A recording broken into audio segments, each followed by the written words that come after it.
ସାଙ୍ଗମାନେ 23 ଅଗଷ୍ଟ 2025 ଶନିବାର ଦିନ ପବିତ୍ର ସପ୍ତପୁରୀ ଅମାବାସ୍ୟା। ଏହି ଦିନ ଗାଈକୁ ଚୁପଚାପ ଖୁଆଇ ଦିଅନ୍ତୁ ଏହି ଗୋଟିଏ ଜିନିଷ। ତୁରନ୍ତ ହିଁ ଆପଣଙ୍କ ଜୀବନରୁ ସବୁ ଦୁଃଖ କଷ୍ଟ ଦୂର ହୋଇଯିବ। ଜୀବନର ସମସ୍ତ ଦୁଃଖ କଷ୍ଟ ଏବଂ ସମସ୍ୟାରୁ ମିଳିଯିବ ମୁକ୍ତି। ଆପଣଙ୍କୁ ଭଗବାନ ବିଷ୍ଣୁ ଏବଂ ମା ଲକ୍ଷ୍ମୀଙ୍କର ବିଶେଷ କୃପା ପ୍ରାପ୍ତି ହେବ ଏବଂ ମା ଲକ୍ଷ୍ମୀଙ୍କ କୃପାରୁ ଆପଣଙ୍କର ଘର ଧନଧାନ୍ୟରେ ଭରପୁର ହୋଇଯିବ ଏବଂ ଆପଣଙ୍କର ସମସ୍ତ ମନସ୍କାମନା ମଧ୍ୟ ପୂର୍ଣ୍ଣ ହୋଇଯିବ। ତେବେ ସାଙ୍ଗମାନେ, ଭିଡ଼ିଓଟିରେ ଆଗକୁ ବଢ଼ିବା ପୂର୍ବରୁ ଭିଡ଼ିଓକୁ ଗୋଟେ ଲାଇକ୍ କରି ଚ୍ୟାନେଲଟିକୁ ସବସ୍କ୍ରାଇବ୍ କରିଦିଅନ୍ତୁ ଏବଂ କମେଣ୍ଟ ବକ୍ସରେ ଭକ୍ତି ଓ ଶ୍ରଦ୍ଧାର ସହିତ ଜୟ ମା ଲକ୍ଷ୍ମୀ, ଜୟ ଶ୍ରୀ ବିଷ୍ଣୁ ନିଶ୍ଚୟ ଲେଖନ୍ତୁ।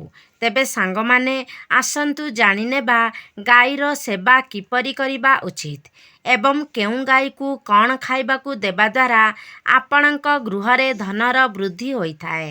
ସାଙ୍ଗମାନେ, ଶାସ୍ତ୍ରରେ ଗାଈକୁ ଗୋମାତା ବୋଲି ବର୍ଣ୍ଣନା କରାଯାଇଛି ଏବଂ ସମସ୍ତ ଦେବାଦେବୀମାନେ ମଧ୍ୟ ଗୋମାତାଙ୍କର ପୂଜା କରିଥାନ୍ତି। ଗାଈର 5ଟି ଦ୍ରବ୍ୟ, ଯାହାକି ଗୋବର, ଗୋମୂତ୍ର, ଦହି, ଦୁଗ୍ଧ ଏବଂ ଘିଅ। ଏହି 5ଟି ଦ୍ରବ୍ୟକୁ ଅତ୍ୟନ୍ତ ପବିତ୍ର ବୋଲି ମାନାଯାଇଥାଏ।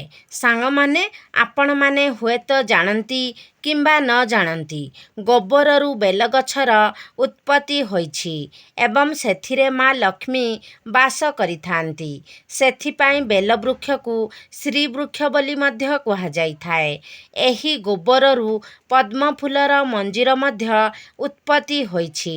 ଆପଣମାନେ ଜାଣିଥିବେ, ପ୍ରାଚୀନ କାଳରୁ ହିଁ ପ୍ରତ୍ୟେକ ମାଙ୍ଗଳିକ କାର୍ଯ୍ୟରେ କ୍ଷୀରର ବ୍ୟବହାର କରାଯାଇଥାଏ ଏବଂ ସବୁ ମାଙ୍ଗଳିକ ପଦାର୍ଥ ମଧ୍ୟ ଦହିରୁ ଉତ୍ପନ୍ନ ହୋଇଅଛି। ଘିଅରୁ ଅମୃତର ଉତ୍ପତ୍ତି ହୋଇଛି, ଯାହା ସମସ୍ତ ଦେବାଦେବୀଙ୍କର ତୃପ୍ତିର ସାଧନ ହୋଇଥାଏ। ଗୋମାତାଙ୍କର ଶରୀରରେ 33 କୋଟି ଦେବାଦେବୀଙ୍କର ନିବାସ ହୋଇଥାଏ। ଗାଈଟି ଅତ୍ୟନ୍ତ ନିର୍ମଳ, ଶାନ୍ତ, ପବିତ୍ର ଏବଂ ନିଷ୍ପାପ ପ୍ରାଣୀ ହୋଇଥାଏ। ଚତୁର୍ବେଦରେ ଗାଈକୁ ଆମର ପାଳନ ପୋଷଣ କରୁଥିବା କାମଧେନୁ ମାତା ବୋଲି କୁହାଯାଇଥାଏ। ଗାଈର ଦର୍ଶନ ମାତ୍ରେ ହିଁ ମନୁଷ୍ୟର 1000 ପାପ ନଷ୍ଟ ହୋଇଯାଇଥାଏ। ସେଥିପାଇଁ ଏହି ନିଷ୍ପାପ ଗୋମାତା ଉପରେ କଦାପି ବି ଅତ୍ୟାଚାର କରିବା ଉଚିତ ନୁହେଁ। ଗାଈକୁ ମାରିବା କିମ୍ବା କୌଣସି ପ୍ରକାରର କଷ୍ଟ ଦେବା କେବେ ବି ଉଚିତ ହୋଇନଥାଏ। ଏହାଦ୍ୱାରା ଆପଣ ବହୁତ ବଡ଼ ପାପର ଭାଗୀ ହୋଇଥାନ୍ତି। ଯେଉଁ ମନୁଷ୍ୟ ବିନା ସ୍ୱାର୍ଥରେ ଗୋମାତାଙ୍କର ସେବା କରିଥାଏ, ସେହି ମନୁଷ୍ୟକୁ ଜୀବନରେ ସମସ୍ତ ପ୍ରକାରର ସୁଖ ସୁବିଧା ପ୍ରାପ୍ତ ହୋଇଥାଏ ଏବଂ ମୃତ୍ୟୁ ପରେ ସେହି ବ୍ୟକ୍ତିଙ୍କୁ ଗୋଲୋକ ମଧ୍ୟ ପ୍ରାପ୍ତ ହୋଇଥାଏ। ଯେଉଁ ନାରୀ ଗୃହରେ ବନାଯାଇଥିବା ପ୍ରଥମ ରୁଟିଟିକୁ ଗାଈକୁ ଖୁଆଇଥାଏ, ସେହି ନାରୀ ସାରା ଜୀବନ ସୁଲକ୍ଷଣୀ ହୋଇ ରହିଥାଏ। ତାର ସିନ୍ଦୁରକୁ ସର୍ବଦା ଭଗବାନ ରକ୍ଷା କରିଥାନ୍ତି। ଯେଉଁ ବ୍ୟକ୍ତି ଗାଈଠାରୁ ପ୍ରାପ୍ତ ପଞ୍ଚଦ୍ରବ୍ୟକୁ ନିଜ ଗୃହରେ ସର୍ବଦା ରଖିଥାଏ, ସେହି ଗୃହରେ ଦୁଃଖ କଷ୍ଟ କେବେ ବି ପ୍ରବେଶ କରିପାରିନଥାଏ ଏବଂ ଯେଉଁ ବ୍ୟକ୍ତି ପ୍ରତ୍ୟେକ ଦିନ ଗୋମାତାଙ୍କର କିଛି ନା କିଛି ସେବା କରିଥାଏ, ସେ ବ୍ୟକ୍ତି ଅତ୍ୟନ୍ତ ପୁଣ୍ୟଶାଳୀ ହୋଇଥାନ୍ତି। ଶାସ୍ତ୍ରରେ ଗୋମାତାଙ୍କୁ ମା ଲକ୍ଷ୍ମୀଙ୍କର ସ୍ୱରୂପ ବୋଲି ମାନାଯାଇଥାଏ। ସେଥିପାଇଁ ଗୋମାତାଙ୍କର ପୂଜା କରିବା ଦ୍ୱାରା ଆପଣଙ୍କର ଜୀବନରୁ ଦାରିଦ୍ର୍ୟତା ଦୂର ହୋଇଯାଇଥାଏ। ପ୍ରାଚୀନ କାଳରୁ ହିଁ ଗୋମାତାଙ୍କର ସେବା କରିବାର ପରମ୍ପରା ରହିଆସିଛି ଏବଂ ପ୍ରାଚୀନ କାଳରେ ମୁନି ଋଷିମାନେ ମଧ୍ୟ ନିଜର କୁଟୀରରେ ଗୋମାତାଙ୍କୁ ରଖି ତାଙ୍କର ସେବା କରୁଥିଲେ ଏବଂ ପ୍ରାଚୀନ କାଳରେ ରାଜା ମହାରାଜାମାନେ ମଧ୍ୟ ଗୋଦାନ କରୁଥିଲେ, କାରଣ ଗୋଦାନ କରିବା ଦ୍ୱାରା ଅନେକ ଜନ୍ମର ପାପ ନଷ୍ଟ ହୋଇଯାଇଥାଏ ଏବଂ ମନୁଷ୍ୟକୁ ମୋକ୍ଷ ମଧ୍ୟ ପ୍ରାପ୍ତ ହୋଇଥାଏ। ଗୋମାତାଙ୍କର ଦର୍ଶନ ମଧ୍ୟ ଅତ୍ୟନ୍ତ ଶୁଭ ହୋଇଥାଏ।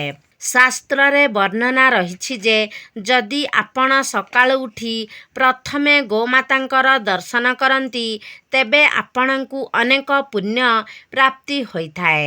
ଏବଂ ସକାଳୁ ଯଦି ଆପଣ ଗୋବରର ଦର୍ଶନ କରନ୍ତି ତେବେ ଆପଣଙ୍କୁ ଲକ୍ଷ୍ମୀ ପ୍ରାପ୍ତି ହୋଇଥାଏ। ଯଦି ଆପଣ କୌଣସି କାର୍ଯ୍ୟରେ ଯାଉଛନ୍ତି ଏବଂ ଗଲାବେଳେ ଆପଣଙ୍କ ବାଟରେ ଗୋମାତାଙ୍କର ଦର୍ଶନ ହେଉଛି କିମ୍ବା ଆପଣଙ୍କର ସାମ୍ନାରେ ଗୋମାତା ଚାଲି ଯାଉଛନ୍ତି ତେବେ ସେହି କାର୍ଯ୍ୟରେ ନିଶ୍ଚୟ ଭାବରେ ଆପଣଙ୍କୁ ସଫଳତା ମିଳିଥାଏ। ଯଦି ଆପଣଙ୍କର କୁଣ୍ଡଳୀରେ ପିତୃଦୋଷ ରହିଥାଏ ତେବେ ଅନ୍ୟ ଉପାୟ ଗୁଡ଼ିକ ସହିତ ଆପଣ ଯଦି ପ୍ରତ୍ୟେକ ଦିନ ଗୋମାତାଙ୍କୁ ରୁଟି ଏବଂ କିଛି ଘାସ ଖାଇବାକୁ ଦିଅନ୍ତି ତେବେ ଆପଣଙ୍କ କୁଣ୍ଡଳୀ ପିତୃଦୋଷରୁ ମୁକ୍ତ ହୋଇଥାଏ ଏବଂ ଆପଣଙ୍କୁ ପିତୃ ଆଶୀର୍ବାଦ ପ୍ରାପ୍ତି ହୋଇଥାଏ। ଏବଂ ଯଦି ଆପଣଙ୍କର ଜାତକରେ ଶନି ଦୋଷ ଲାଗିଛି କିମ୍ବା ଆପଣଙ୍କର କୁଣ୍ଡଳୀରେ ଶନି ନୀଚ ସ୍ଥିତିରେ ରହିଛନ୍ତି ତେବେ ଆପଣ ପ୍ରତ୍ୟେକ ଶନିବାର ଦିନ କଳା ରଙ୍ଗର ଗାଈକୁ ରୁଟି ଏବଂ ଚାରା ଖାଇବାକୁ ଦିଅନ୍ତୁ। ଏହା ସହିତ ଗୋମାତାଙ୍କର ପୂଜା ମଧ୍ୟ କରନ୍ତୁ। ଏପରି କରିବା ଦ୍ୱାରା ଆପଣଙ୍କୁ ଶନି ଦୋଷରୁ ମୁକ୍ତି ମିଳିଥାଏ। ସାଙ୍ଗମାନେ, ଯଦି ଆପଣଙ୍କର କୁଣ୍ଡଳୀରେ ଶୁକ୍ର ଗ୍ରହଙ୍କର ସ୍ଥିତି ଦୁର୍ବଳ ରହିଥାଏ ତେବେ କୁଣ୍ଡଳୀରେ ଶୁକ୍ରଙ୍କର ସ୍ଥିତି ମଜବୁତ କରିବା ପାଇଁ ଆପଣ ପ୍ରତ୍ୟେକ ଦିନ ଧଳା ରଙ୍ଗର ଗାଈକୁ ସକାଳେ ପ୍ରସ୍ତୁତ ହୋଇଥିବା ରୁଟି ଖାଇବାକୁ ଦିଅନ୍ତୁ। ଏପରି କରିବା ଦ୍ୱାରା ଆପଣଙ୍କର କୁଣ୍ଡଳୀରେ ଶୁକ୍ର ଗ୍ରହଙ୍କର ସ୍ଥିତି ମଜବୁତ ହୋଇଥାଏ। ଏବଂ ଯଦି ଆପଣଙ୍କର କୁଣ୍ଡଳୀରେ ବୁଧ ଗ୍ରହ ଖରାପ ସ୍ଥିତିରେ ରହିଛନ୍ତି କିମ୍ବା ଦୁର୍ବଳ ଅବସ୍ଥାରେ ରହିଛନ୍ତି ତେବେ ଆପଣ ପ୍ରତ୍ୟେକ ବୁଧବାର ଦିନ ଗୋମାତାଙ୍କୁ ସବୁଜ ଚାରା ଖାଇବାକୁ ଦିଅନ୍ତୁ। ଏପରି କରିବା ଦ୍ୱାରା ଆପଣଙ୍କର କୁଣ୍ଡଳୀରେ ବୁଧ ଗ୍ରହଙ୍କର ସ୍ଥିତି ଠିକ୍ ହୋଇଯାଇଥାଏ। ଯଦି ଆପଣଙ୍କର କୁଣ୍ଡଳୀରେ ମଙ୍ଗଳଙ୍କର ସ୍ଥିତି ଖରାପ ରହିଛି ଏବଂ ଏହି କାରଣରୁ ଆପଣଙ୍କୁ ଅନେକ ଗୁଡ଼ିଏ ସମସ୍ୟାର ସମ୍ମୁଖୀନ ହେବାକୁ ପଡ଼ୁଛି ତେବେ ଆପଣ ଲାଲ ରଙ୍ଗର ଗାଈର ସେବା କରନ୍ତୁ। ବିଶେଷ କରି ମଙ୍ଗଳବାର ଦିନ ବିଶେଷ ରୀତିରେ ଗୋଟେ ଲାଲ ରଙ୍ଗର ଗାଈର ଆପଣ ସେବା କରନ୍ତୁ ଏବଂ ମଙ୍ଗଳବାର ଦିନ ଆପଣ ଲାଲ ରଙ୍ଗର ଗାଈକୁ ଗୁଡ଼ ଏବଂ ଚଣା ଖାଇବାକୁ ଦିଅନ୍ତୁ। ଏପରି କରିବା ଦ୍ୱାରା ଆପଣଙ୍କର ଜାତକରେ ମଙ୍ଗଳଙ୍କର ସ୍ଥିତି ଠିକ୍ ହୋଇଯାଇଥାଏ ଏବଂ ମଙ୍ଗଳ ଆପଣଙ୍କୁ ଶୁଭ ଫଳ ପ୍ରଦାନ କରିଥାଏ। ତେବେ ଯଦି ଆପଣଙ୍କର କୁଣ୍ଡଳୀରେ ବୃହସ୍ପତିଙ୍କର ସ୍ଥିତି ଖରାପ ରହିଥାଏ ତେବେ ବୃହସ୍ପତିଙ୍କର ସ୍ଥିତିକୁ ଠିକ୍ କରିବା ପାଇଁ ଆପଣ ରୁଟି ଉପରେ ଗୁଡ଼ ଏବଂ ଚଣା ରଖି ଗାଈକୁ ଖୁଆନ୍ତୁ। ଏପରି କରିବା ଦ୍ୱାରା ଆପଣଙ୍କ କୁଣ୍ଡଳୀରେ ବୃହସ୍ପତିଙ୍କର ସ୍ଥିତି ଠିକ୍ ହୋଇଯାଇଥାଏ। ବୃହସ୍ପତିଙ୍କୁ ମାଙ୍ଗଳିକ ଗ୍ରହ ବୋଲି କୁହାଯାଏ। ବୃହସ୍ପତି ଆପଣଙ୍କର ଜୀବନରେ ସମସ୍ତ ପ୍ରକାରର ମାଙ୍ଗଳିକ କାର୍ଯ୍ୟ ଉପରେ ପ୍ରଭାବ ପକାଇଥାନ୍ତି। ତେଣୁ ଆପଣଙ୍କ ଜୀବନରେ ଯେଉଁ ବି ସବୁ ଶୁଭ ଘଟଣା ଘଟିତ ହୋଇଥାଏ କିମ୍ବା ଆପଣଙ୍କ ସନ୍ତାନମାନଙ୍କର ସହିତ ଜଡ଼ିତ ପ୍ରତ୍ୟେକ ଘଟଣା ଆପଣଙ୍କର ବୃହସ୍ପତିଙ୍କର ସ୍ଥିତି ଉପରେ ନିର୍ଭର କରିଥାଏ। ତେଣୁ ବୃହସ୍ପତି କୁଣ୍ଡଳୀରେ ଭଲ ସ୍ଥିତିରେ ରହିବା ଆପଣଙ୍କ ଜୀବନ ପାଇଁ ଅତ୍ୟନ୍ତ ଗୁରୁତ୍ୱପୂର୍ଣ୍ଣ ହୋଇଥାଏ। ସାଙ୍ଗମାନେ, ଯଦି ଆପଣଙ୍କ ଗୃହରେ ସଦାସର୍ବଦା ଅଶାନ୍ତି ଲାଗି ରହୁଛି ତେବେ ଆପଣ ନିଜ ଘର ଭିତରେ ଗୋବରର ଘଷି ଜଳାଇବା ଉଚିତ ଏବଂ ସେହି ଘଷିର ଧୂଆଁକୁ ଆପଣ ଆପଣଙ୍କ ଘରର ପ୍ରତ୍ୟେକ ରୁମ୍ରେ ବୁଲାଇ ଆଣନ୍ତୁ। ଏହାଦ୍ୱାରା ଆପଣଙ୍କ ଘରର ସମସ୍ତ ନକାରାତ୍ମକ ଉର୍ଜା ଗୁଡ଼ିକ ନଷ୍ଟ ହୋଇଯାଇଥାଏ ଏବଂ ସକାରାତ୍ମକ ଉର୍ଜାର ସଞ୍ଚାର ହୋଇଥାଏ। ଗାଈର ଦୁଧ, ଦହି, ଘିଅ, ଗୋବର ଏବଂ ଗୋମୂତ୍ର ଏହି ପାଞ୍ଚଟି ଦ୍ରବ୍ୟର ମିଶ୍ରଣରେ ପଞ୍ଚଗବ୍ୟ ବନାଯାଏ। ଏହାକୁ ପଞ୍ଚଗବ୍ୟ ବୋଲି ମଧ୍ୟ କୁହାଯାଇଥାଏ ଏବଂ ଏହା ପାପନାଶକ ହୋଇଥାଏ। ସାଙ୍ଗମାନେ, ଯଦି ଆପଣଙ୍କ ମୁଖ୍ୟ ଦ୍ୱାର ନିକଟକୁ ଗୋମାତା ଆପେ ଆପେ ଆସନ୍ତି ତେବେ ଆପଣ ତାକୁ ଖରାପ ବ୍ୟବହାର ନ ଦେଖାଇ ଆପଣ କିଛି ନା କିଛି ଖାଇବାକୁ ଦିଅନ୍ତୁ। ବିଶେଷ କରି ଆପଣ ଯଦି ପାରୁଛନ୍ତି ଗୋମାତାଙ୍କୁ ରୁଟି ଖୁଆନ୍ତୁ। ଏପରି କରିବା ଦ୍ୱାରା ଆପଣଙ୍କୁ ସୌଭାଗ୍ୟ ପ୍ରାପ୍ତି ହୋଇଥାଏ। କିନ୍ତୁ ଭୁଲରେ ମଧ୍ୟ ଆପଣ ଗାଈକୁ ଖରାପ ବ୍ୟବହାର ଦେଖାଇ ଘଉଡ଼ାଇ ଦିଅନ୍ତୁ ନାହିଁ। କାରଣ ଗାଈ ଯଦି ଆପଣଙ୍କ ଘରୁ ମନ ଦୁଃଖରେ ଫେରିଆସେ, ଉଦାସ ହୋଇ ଫେରିଆସେ, ତେବେ ଆପଣଙ୍କ ଗୃହରୁ ମା ଲକ୍ଷ୍ମୀ ମଧ୍ୟ ଚାଲି ଆସିଥାନ୍ତି। ଆପଣଙ୍କ ଗୃହକୁ ମା ଲକ୍ଷ୍ମୀ ପରିତ୍ୟାଗ କରିଦେଇଥାନ୍ତି। ପ୍ରତ୍ୟେକ ଦିନ ଘରର ନାରୀମାନେ ଗାଈ ପାଇଁ ଏକ ରୁଟି ବନାଇବା ଉଚିତ ଏବଂ ସେହି ରୁଟିଟିକୁ ଶ୍ରଦ୍ଧାପୂର୍ବକ ଗାଈକୁ ଖାଇବାକୁ ଦେବା ଉଚିତ। ଏହାଦ୍ୱାରା ଆପଣଙ୍କୁ ଗୋମାତାଙ୍କର ଆଶୀର୍ବାଦ ପ୍ରାପ୍ତି ହୋଇଥାଏ ଏବଂ ଆପଣଙ୍କର ମନସ୍କାମନା ମଧ୍ୟ ପୂରା ହୋଇଥାଏ। ମାତ୍ର କିଛି ଲୋକ ଗୋମାତାଙ୍କୁ ବାସି ଖାଦ୍ୟ, ଖରାପ ହୋଇଯାଇଥିବା ଖାଦ୍ୟ ଏବଂ ଅଇଁଠା ଖାଦ୍ୟ ମଧ୍ୟ ଖୁଆଇ ଦେଇଥାନ୍ତି। ଏହାକୁ ଶାସ୍ତ୍ରରେ ମହାପାପ ବୋଲି ବର୍ଣ୍ଣନା କରାଯାଇଛି।